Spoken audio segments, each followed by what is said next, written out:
Welcome back to the Toffee Blues, your source for all things Everton. My name is Connor Williams, and we're back with another video. Today it is the tactics video, the statistical video that I did last week. If you all remember, I did one last week. I do it every Monday on my Twitter, which you can follow. It's C_Williams61097. I do it on there on a Monday, and the video comes out as well whenever I can film it. And it's just that little bit more detailed. So if if you want it a bit more detailed, then that's what it is. So without further ado, we'll get into it because it is a long ordeal. As you can see here on my screen, you'll see my Twitter. If you didn't know what the username is, it's there. It's a shameless plug, I know, but hey, shameless plugs are very common nowadays. And if you want to follow, I'd massively appreciate it. And I do, if anyone cares, I do follow back as well. It's nice to get you feed good, lots of different opinions and stuff. So yeah. Anyway, like I said here, starting off with the match stats. The stats backed up what we saw. It was a horrific 4-0 defeat. You see here, Aston Villa's expected goals 3. Their expected assists 1.51 to our 0.63 and 0.51. Coincidentally, XG philosophy put out that we have the highest XG with like no goals, I think it is, since the start of the season. Or we've produced one of the higher XGs with no goals. So really tough for Sean Dyche's men. Obviously the Fulham defeat massively boosts that, not so much this. Ball possession is just the generic stats. Ball possession absolutely dominated by Aston Villa. Hardly any time on the ball. Not many shots got away. 9, 2 of them on target to their 13 and 7. This game, by the way, for those who watched it, it could have been 5, could have been 6. I said to my partner when we were watching it before half time, I've got a horrible feeling this is going to be 4, 5, 6. And then towards the end, they had some really, I could have been 7. Could have been 7. It was really tough. So yeah, as you can see, the generic stats here sort of tell you that picture already. They had 1 counter attack. We had none, which is quite shocking because I think that's what we were sort of hoping. 1 big chance missed by them, 5 big chances, 1 missed. As you can see there, they dominated the passing stats. It was all around just very, very good performance from Aston Villa. We just couldn't stop them. Obviously, things went against us in the game that stats won't show. The penalty, the dubious penalty decision, if Onana's isn't given from Manchester United against Wolves, then Jordan Pickford's, where he has flung himself out a bit crazy. He's very, very lucky he doesn't strike, punch him in the face, but he doesn't touch him. And just the clarity in the Premier League, if one's not being given 1 week, I'm certain that the problem was that wasn't given. Anthony Taylor saw this and thought, given that balances it out then. Doesn't balance it out. The officiating in this country, I think needs to be addressed quite severely. I've got friends who watch Championship football who say it's not much better down there. But anyway, alas, that is a rant for a different day. As you can see here, the attacking zones, like I've put there, highlighted mainly the midfield. Villa did have a lot of success down the flanks, especially the left, which was occupied by John McGinn. If you watched last week's video, I did a look towards this game, and I said John McGinn playing on that left-hand side. I'm not too sure how that'd work, and said that we should almost try and target it. Turns out he absolutely bossed it there. What a player John McGinn is. But like you can see, 45% of the game was in the midsection for us and them. Villa's main attack coming down that left. But if you look, the left, right, centre, they were everywhere. Bearing in mind they were playing sort of 4-2-3-1. They used the wide area as well, but they also used the midfield. Our 4-4-1-1 came a bit unstuck. Inroads down the right were like sort of good in the middle of the park, but not any further when you think we've got Garner playing there and Patterson. And then the left, a little bit more disappointing. You got the likes of Iwobi there and the centre. We just need to get the ball further up the field, which I think is why we're linked with Shea Adams. Not so much his goal scoring ability, although he is starting to pick up goals. It's more that he gets the ball up the field. He's a good outlet for that. Calvert-Lewin, unfortunately, did go off injured. Just really bad luck, isn't it? Broken cheekbone. But if he'd stayed on, he'd have been the focal point to help move that ball up the field. That's another one, the dubious penalty and Calvert-Lewin's injury, unfortunately. And then my mind's just gone blank, but somebody else I think Iwobi sort of picked up a little bit of a knock, didn't he? As you can see here, this is the formations. So Aston Villa were in their 4-2-3-1, which will appear now, but you know what a 4-2-3-1 looks like, or I hope you will. There's their 4-2-3-1 with Diaby in that centre cam role, McGinn out on the left, and Leon Bailey on the right with Ollie Watkins in the middle. That bar John McGinn, who played really well, he's a very, very dangerous and frightening front three. There once they get Zaniola, I think is going to be there. That's a scary front four for Villa. If you're a Villa fan, that's a lot to look forward to. But as I said here, Diaby was there. Then Everton sort of went in a 4-1-4-1. I've put that Idrissa Gueye might have been there to try and hold the number 10 position. So he blocks out Diaby, or in theory. Obviously, it didn't end up like that either. Alex Iwobi going off injured. They see some of SofaScore's ratings. None of them very, very good, but James Garner. Ashley Young rated quite low. I mentioned Ashley Young a little bit later and said I don't think he had the worst game of his life, bar that horrendous throw-in. But now we have the average positions. This is really interesting because the formation, like I said last week, is just where you're defending flat. But this is where they're running. As you can see there, Villa, their two centre-backs go wide, separate. The full-backs, especially on this left-hand side, Luca Dean, look how high he is. The full-backs go up and round. The two midfielders, what the six pushes on there. While 44, which is Douglas Luiz, sort of holds it. And then number 7 is John McGinn. And you can sort of see what I was saying last week about he's not an out-and-out winger and he will have to tuck in. And he tucks in a lot here. Obviously, he sort of helps out almost in that midfield bit. But yeah, he comes and sort of blocks it in and then allows Digne for the chance for an overlap. But also, number 14 comes out to help Digne, obviously aware that the ball over that side leaves Digne for an overload. If Patterson and Garner pushed up, that could cause problems. So obviously 14 comes in to help. And you can see here, look at this, Diaby, Ollie Watkins, Bailey, all high up the pitch, ready to counter. And that's what they did in times. There were a couple of times when we did get our chance, lost the ball, and Villa was so quick in the transition. Here you can see Everton's two centre-backs, Garner and Patterson, again, almost occupying similar spaces. You see our midfield here pushing up. It really, really was a tough game to watch. Ashley Young, trying to get up here as well. Iwobi was actually one of our more further up players as well. And this is with the subs. Obviously, Dominic Calvert-Lewin went off. He was our highest focal point until we took him off, and then Danjuma became it. As you can see here, I put that we could see Villa attacking in a 2-3-5 shape, and Everton had a jolted 2-3-5. Look how much we've got over here, just because two players are playing a similar position. It's lopsided, which meant that Leon Bailey had a lot of fun down here, and he did have a lot of fun. So did Matty Cash. We just left our left wide open. And Villa, fair play to Aston Villa, they really punished us down that left-hand side. We now have the passing maps, which I really enjoy looking at. You can see on these, though, Anana pushing up, trying to sort of support the attack. We then moved to a 4-4-1-1, but I think it was a bit too little too late there. So this is the 4-1-4-1. There's Onana pushing up there. There's Idrissa Gueye. See, Garner and Patterson a bit too close together. Garner should be trying to push further up and really trying to attack that left-hand side that I had mentioned could be a little bit vulnerable because McGinn is sort of like coming in here. The left-hand side, very much Iwobi trying to press it up there as much as possible.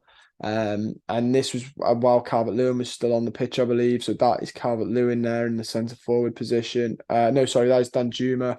They don't have Calvert-Lewin because I think he didn't have enough time.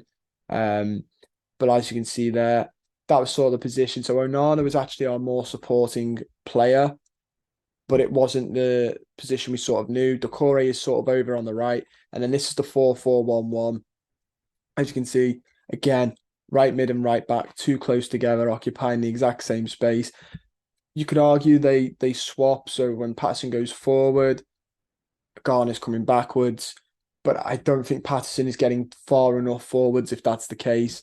I think we need a winger. I think we need a winger that can stretch the play, especially if while McNeil's injured, if we're going to play Danjuma on the left or Iwobi, they're going to have to cut into their stronger foot, which is fine. But I'd always sort of, you don't have to, but my personal preference would be one inverted winger or an inside forward, whatever fancy word you like to call it, a player who inverts in on the half space and someone stretching the play the other side. Otherwise, it becomes a very midfield battle. So, yeah, you can sort of see that they're in their sort of, oh, look at that, fancy that is. They're in the same space there. The two centre mids, and then obviously, again, like I said, the left midfielder, which was Alex Iwobi until he went off. Far the furthest player forward should be here. Look at this space. You've got this space here, just really, really incredible. How much space Villa had to attack down that side. Almost makes you wonder, doesn't it, how they, how it just finished the way it did and not by anymore, because Leon Bailey had space for days and he's a quick player. If you give him space, he's going to punish you. But if you've got, the speed that he has, you don't even need people to give you that space. You can see here, this is Villa's, who created triangles and boxes really, really well. Not that one, that was the shape they played towards the end. So when they brought on Diego Carlos, I believe it is. So this is their main one, the triangles here, triangles everywhere, but they're also creating boxes, which is just incredible. You see here, the left back to the left defence and the left centre back, but then you also see the left defensive mid to the right centre back to there. That's a square. You've got a square here almost. There's nearly a square. There is a square. They just outpassed us, and they were absolutely fantastic. Really, really good team to watch. Obviously not for us because we got battered, but great team to watch. They used the fullbacks to expand the space really well, which is what I was saying about expanding and stretching the play. And Douglas Luiz, I said last week that he's at the heart of everything, and you can see here on the passes completed, 40 passes completed, the highest pass completion, progressive passes attempted. He doesn't sort of rate there on attempts, but on actual ones completed, he gets 5. Just really was at the heart of everything. Luca Dean managed to get a couple of attempted, but none of them really coming to fruition. But yeah, really impressive game from Douglas Luiz. I know John McGinn got man of the match from Sky. You could argue Leon Bailey maybe could have. You could even argue Douglas Luiz could have, in my opinion. Here you can see our passes individually from Everton's football, Everton's players. As you can see, best forward passes came from Pickford and Ashley Young. The blue is completed progressive passes. The pink is just actual passes. Jordan, and the dark blue is incomplete progressive passes. So Jordan Pickford absolutely firing. Some of them are getting off. Some of them aren't coming off there. Ashley Young again trying his hardest to get that in. Despite an awful throw in, Ashley Young, I thought, tried his best here. I thought he had an all right game watching it, and then the stats sort of suggest that. Tarkowski's passing range was very good, almost similar to Michael Keane's last week. Really, really good. But as you can see, once again, right wing where James Garner is, we're just sort of struggling. Garner getting a couple in there, a couple of progressive across, switching it. But realistically, you want him in the midfield where he's meant to be playing. Patterson, a lot of them being pink and that means short completed passes.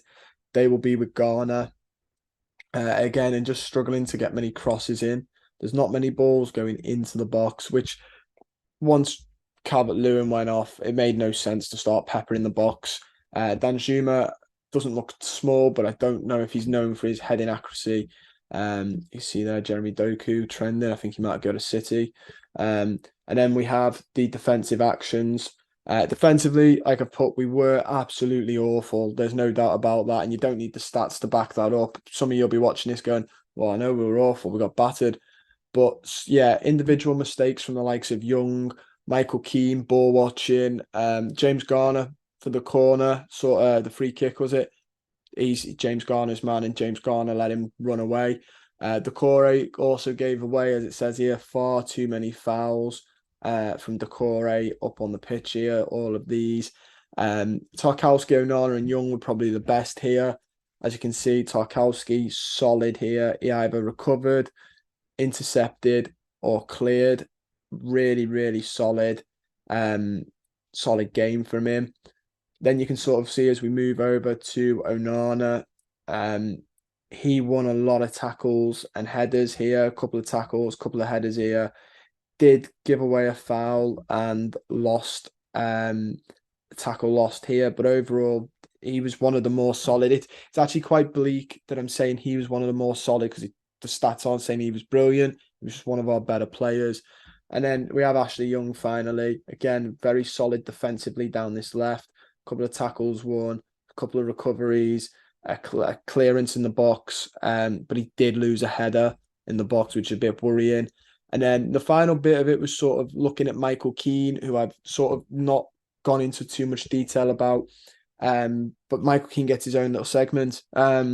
See, as we can see here, passing wise, which we're about to go on to now, we know this with Michael Keane, it's actually quite good. A couple here are solid, safe passes. That one was a missed pass. These dart ones are missed passes, but his progressive passes are okay. 78% pass accuracy. Last week he did really well on it. This week not as good, but he did do really well. And then you look at his defensive actions, and he's winning tackles. Okay, he's lost a couple of headers and a tackle, but he's winning tackles where he needs to be. He's clearing it and getting some blocks and recoveries in. So then it begs the question, why? Like, because the eye test says that he's not been performing very well. And you think, why? Well, why is it then if the stats are backing it up? And the problem isn't his technicals, like I put here. I think it lies with concentration, which stats don't show. They really don't show that. But I think that is Michael Keane's problem. He falls asleep too much. He's not gifted with pace. And I think that's the difference between him and Ben Godfrey. I don't think he's very good defensively. His positioning is a little bit out. He gets caught napping. But Ben Godfrey has the pace to get back, which I think last season, while he's recovering and getting his fitness up, he struggled.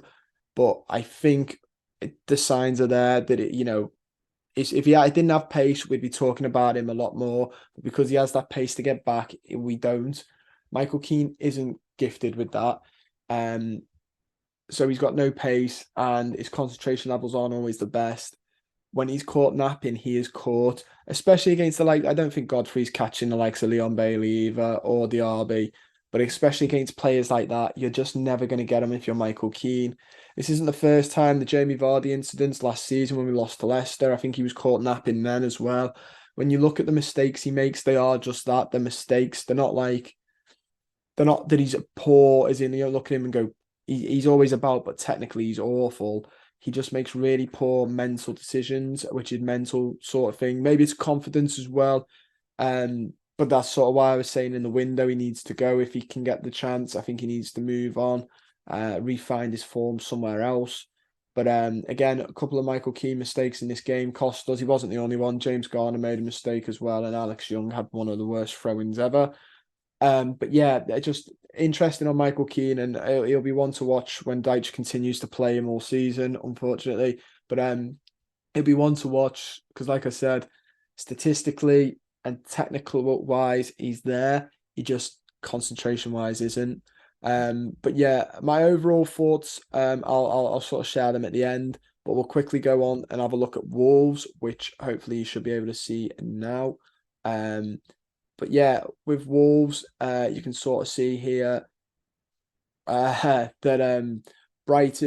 against Brighton they lost 4-1. You can see their passing stats here. A lot of good passing. Obviously, it wasn't a good result, but a lot of good passing here by Wolves. We'll just get the colours out again. Absolutely love this. As you can see, a couple of triangles, elongated triangles, not a lot of boxes compared to Villa.